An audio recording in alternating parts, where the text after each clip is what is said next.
Setelah ke HyperOS 2.0 menjadi 10.111 guys untuk skor pulkannya. Ngeri cuy.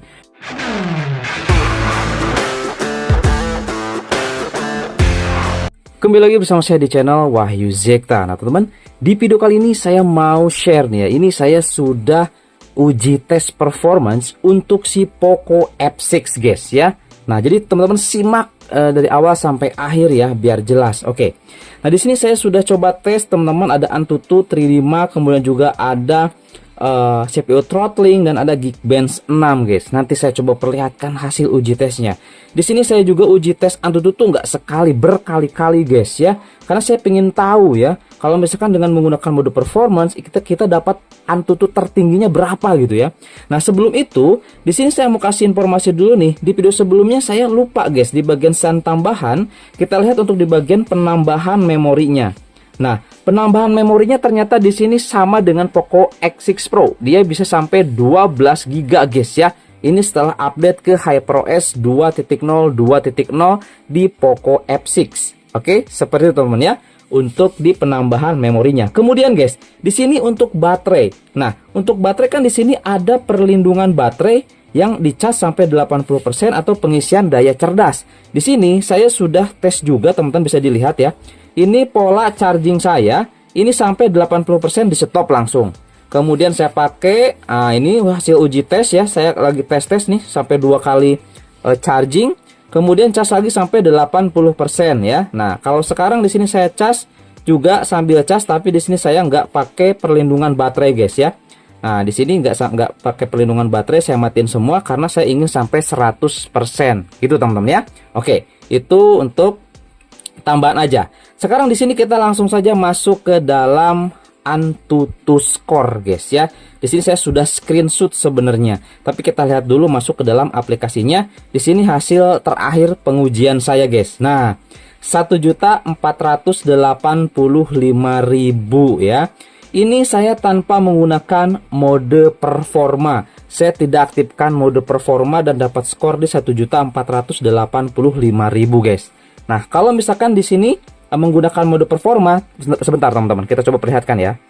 Nah, teman-teman di sini saya coba tes dengan menggunakan mode performa. Di sini kita dapat di 100 lagi, 1.525.000.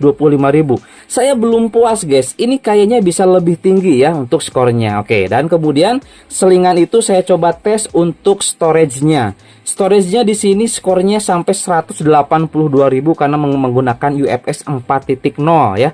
Teman-teman bisa lihat di sini read-nya sampai 4 GB, write-nya sampai 3 GB ya. Luar biasa, hampir 2 kali lipat dari UFS 2.2 guys. Ini ya untuk di Poco F6, makanya kenapa kencang gitu ya. Dan ini saya pakai mode performa yang kedua kalinya guys. Ini skornya sampai 1.533.000. Oke, gitu ya. Kemudian langsung ke CPU throttling. Nah, CPU throttling di sini saya coba tes ini tanpa cooler selama 30 menit, guys. Dan di sini minimumnya dia di 207 GIPS ya. Dan rata-ratanya di 294 dan paling tinggi di 329 GIPS. Itu ya. Ini untuk di CPU throttling. Nah, kemudian saya penasaran, di sini saya coba tes dengan menggunakan cooler ya. Nah, ini teman-teman ya. Ini saya coba tes dengan menggunakan cooler, full cooler, dan di sini kita mendapatkan maksimal GIPS-nya di 371 ya, hampir ke 400. Rata-ratanya 332 dan minimumnya di 306. Nah, jadi kalau misalnya kita menggunakan cooler, performanya akan lebih terjaga, guys. Kestabilannya akan lebih terjaga tuh. Ini ya, CPU throttling-nya di 83%. Sedangkan tadi berapa nih? Nah, tadi di sini hanya 74% aja, guys. Seperti itu ya. Nah, kemudian teman-teman di sini saya ingin perlihatkan hasil uji tes 3D Mark ya. Nah, hasil uji tes 3D Mark di sini kita lihat, guys. Saya coba tes teman-teman dari WeLab Stress Test ya. Di sini saya pertama ini WeLab Stress Test tanpa menggunakan cooler, kita lihat ya. Dia kestabilannya 83% dan itu masih oke banget. Suhu tertinggi sampai 49 derajat Celcius, guys. Ini kalau saya coba pakai termometer tembak ketika uji tes itu sampai 50 derajat Celcius. Ngeri cuy, ngeri ya. Jadi performanya memang di sini kayaknya nggak di limit guys, makanya panas gitu ya. Nah, kemudian teman-teman lihat di sini ya, tuh. Dan saya coba teman-teman di sini yang wet lab stress testnya, extreme stress testnya. Di sini saya coba tanpa cooler, gagal cuy. Force close, error, terlalu panas. Jadi di sini saya mau nggak mau langsung pakai cooler, dan kita lihat teman-teman di sini posisinya ini pakai cooler ya untuk wet lab extreme stress test. Kestabilannya 90%, mantap ya. Kemudian untuk suhu di sini paling tinggi sampai 40 derajat Celcius. Ini pakai cooler loh ya. Selama 20 kali loop ya, teman-teman. Nah, 20 kali loop masih di 2800-an tuh. Dari 3000 masih cukup aman ya. Nah, ini wet lab stress extreme stress test. Kemudian di sini saya coba teman-teman solar based stress test juga sama, pakai tanpa cooler, dia force close, nggak kuat cuy. Jadi di sini saya coba tes pakai cooler, kestabilannya 93% ya. Dan di sini suhu tertinggi sampai 38 derajat Celcius, dan ini saya jalanin 20 kali loop. Mantap ya, masih oke banget kalau pakai cooler ya.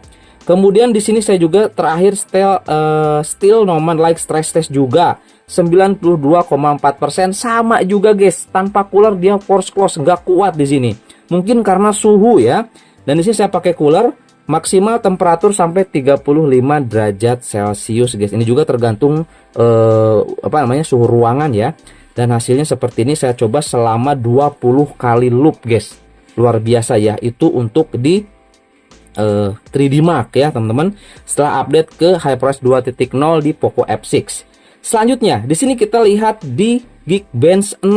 Nah, ini guys, Geekbench 6 menarik di sini guys ya. Ini jarang nih ya para reviewer ngebahas ini ya. Kita lihat teman-teman di bagian story. Di sini ada story ya sebelumnya nih. Di sini 26 Desember ini masih di HyperOS 1 ya. Lihat teman-teman, ada penurunan di multi-core dan juga di single core dibanding sebelumnya. Nah, sekarang ini di HyperOS 2 cuman 4723 ya. Kemudian single core-nya di 1827 guys. Seperti inilah ya. Oke, untuk skornya single dan juga multi-core ada penurunan lah sedikit guys. Tapi kita lihat di GPU-nya, luar biasa guys di GPU-nya ya. Nah, kita lihat teman-teman sebelumnya ini di HyperOS 1 dia 8775 ya, ini untuk OpenCL. Nah, sekarang setelah update dia di 2768, memang turun sedikit poin ya di bagian akhirnya. Tapi pulkannya guys, lihat. Sebelumnya pulkannya 9900 ya. Nih, pulkan. Setelah ke HyperOS 2.0 menjadi 10111 guys untuk skor pulkannya. Ngeri cuy. Makanya kenapa di Poco F6 ini untuk jalanin emulator itu sangat mantep ya. Mau Winlator, mau yang lainnya, pokoknya emulator mantep lah. Karena rata-rata itu dijalankan pakai pulkan. Oke, bukan OpenCL. Itu guys ya. Ini keren di sini. Untuk di Geekbench 6. Ini jarang nih yang dibahas nih guys. Untuk di bagian GPU-nya, terutama di pulkannya guys. Ini sudah terbukti ya. Oke, nah jadi di sini saya hanya informasikan saja untuk tes performanya aja. Untuk tes gaming, nah ya teman-teman bisa request nih game apa yang mau saya coba tes, tulis di kolom komentar guys untuk game tesnya nanti ya. Karena nanti saya mau tes gamenya nggak 1, 2, 3, 4, 5, enggak guys ya. Saya juga sebelumnya terakhir 30 tes game ya di Poco F6 ini. Waktu pertama di HyperOS 1.0. Oke, itu aja teman-teman ya untuk di video kali ini. Semoga ada informasi yang bermanfaat dan ini bisa menjadi referensi buat teman-teman. Jadi saya masih belum bisa simpulkan untuk teman-teman update atau tidak bang gitu ya. Tapi kalau sekilas saya simpulkan performanya memang kalau menurut saya sih lebih oke gitu teman-teman ya, lebih ngebut gitu ya. Cuman ada beberapa hal masih yang ada bug gitu guys ya. Kayak overlay itu masih nggak bisa. Saya masih nggak bisa atasi overlay itu yang sangat merugikan saya guys. Terutama di Xiaomi 13, di Poco X6 Pro, di Poco F6 ya, itu tidak bisa kita gunakan overlay ya. Jadi untuk mengetahui berapa fps tuh dengan menggunakan aplikasi pihak ketiga, itu aja sih guys ya yang mengganggu saya. Kalau yang lainnya oke sih guys ya. Kamera juga nanti saya coba bahas video khusus ya untuk kameranya. Oke, itu aja teman-teman ya. Semoga ini menjadi informasi dan sampai ketemu lagi di video saya selanjutnya. Mantap. Lagi charging sampai pakai cooler guys, karena biar cepat dan optimal. Mantap.